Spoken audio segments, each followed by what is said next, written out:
మరోవైపు సీఎం తనయుడు కాంగ్రెస్ నేత వైఎస్ జగన్మోహన్ రెడ్డి కడప జిల్లా ప్రొద్దుటూరులో ఎన్నికల ప్రచారం ప్రారంభించారు.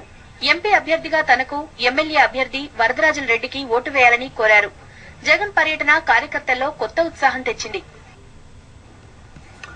కాంగ్రెస్ లో అడుగుపెట్టిన గుత్తా పార్టీకి నల్గొండ జిల్లాలో తిరుగులేదంటున్నారు.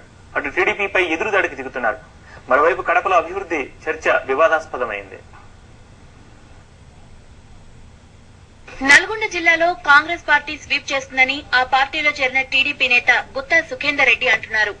పీసీసీ అధ్యక్షుడు డి శ్రీనివాస్ గుత్తాను కాంగ్రెస్ లోకి ఆహ్వానించారు.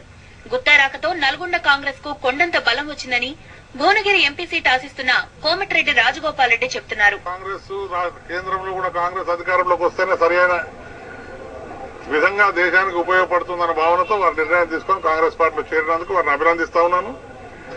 నేను హృదయపూర్వకంగా వారిని పార్టీలోకి స్వాగతిస్తా ఉన్నాను.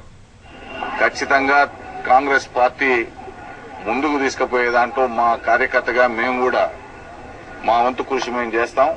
తప్పనిసరిగా వచ్చే ఈ 2009లో జరిగేటువంటి ఎన్నికల్లో విజయదుందుబి మోగించడమే మా ప్రధాన కర్తవ్యం. ఈ రోజు ఇప్పటికే మన ముఖ్యమంత్రి రాజశేఖర రెడ్డి గారు చేసిన పథకాల వల్ల కమ్యూనిస్టులు ఉనికి కోల్పోయే ప్రమాదం ఉంది.